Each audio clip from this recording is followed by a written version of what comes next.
की 2 बूंदों से सातों सागर हारे हैं, जब मेहंदी वाले हाथों ने मंगलसूत्र उतारे हैं। जी हाँ, कुछ ऐसा ही मंजर था 14 फरवरी 2019 को, जब सीआरपीएफ के 45 जवानों ने अपने प्राणों की आहुति दे दी थी। उस दिन तिरंगा पहनाने से ज़्यादा कफन के लिए इस्तेमाल हो रहा था।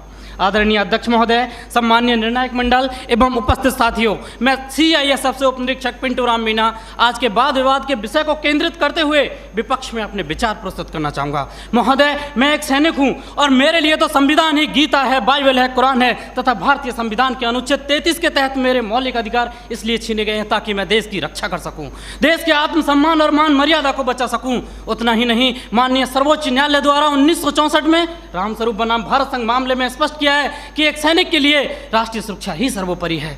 जबकि महोदय, आज हमारे देश में खौफनाक मंजर को देखकर यहाँ की जनमानस मौत से मोहब्बत और जिंदगी से नफरत करने लगी है, क्योंकि अपराध के मुकाबले कानून बौना नजर आने लगा है और ये मानव अधिकार तो अपराधियों के हित में तन जाते हैं। इसीलिए तो रोज भेड़िए साक्षात छाती पर चढ़ जाते हैं। अध्यक्ष महोदय, राष्ट्रीय सुरक्षा के लिए लड़ी गई लड़ाई कोई क्रिकेट का मैच नहीं जो आज हार गए तो कल जीत जाएंगे। ये वो जंग है जो आज नहीं जीती गई तो कल देश को वीरान कर देगी। इसीलिए इसको जीतना बहुत जरूरी है और हम रोज जीतते हैं, तभी तो पंजाब की तर्ज पर जम्मू कश्मीर और उत्तर पूर्वी राज्य भारत के नक्शे में हैं। नहीं तो युद्ध विराम संधि, शिमला समझौता और ताशकंद जैसे कई समझौते रोज जम्मू कश्मीर की घाटियों में बेआबरू होते हैं। महोदय, राष्ट्रीय सुरक्षा का मतलब यह नहीं कि नक्सली आतंकी हमलों में जवाबी कार्रवाई न करें।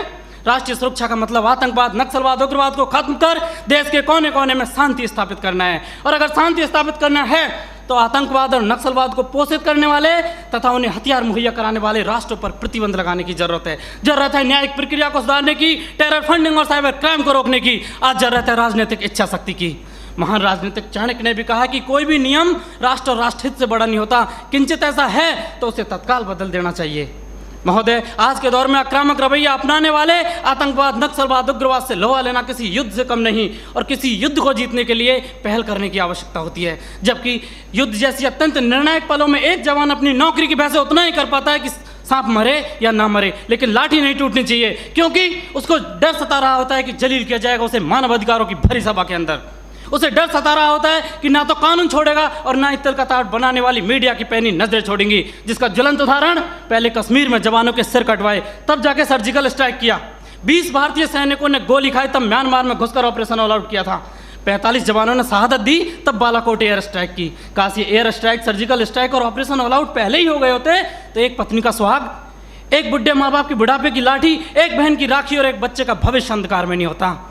महोदय, डॉक्टर भी कैंसर का इलाज करता है तो संक्रमित कोशिका को काट कर फेंक देता है ताकि वो नासूर ना बने, और आज हमारे देश में आतंकवाद, नक्सलवाद और उग्रवाद तो उससे भी गंभीर समस्या बने हुए। ये 1 नहीं, 2 नहीं, 3 नहीं, हजारों निर्दोष लोगों की जान ले लेते हैं। महोदय, मेरे विपक्षी साथी किन दरिंदों के लिए मानव अधिकारों की दुहाई दे रहे हैं?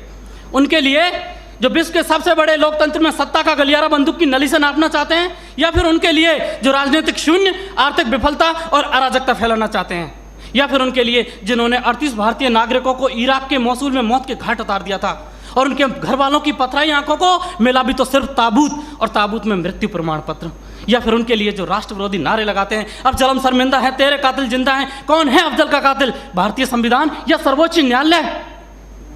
क्यों दरकिनार करना चाहते हैं मेरे विपक्षी साथी इन सब घटनाओं को? क्योंकि साथ सच्चाई को बर्दाश्त करने की क्षमता नहीं रह गई आपके अंदर।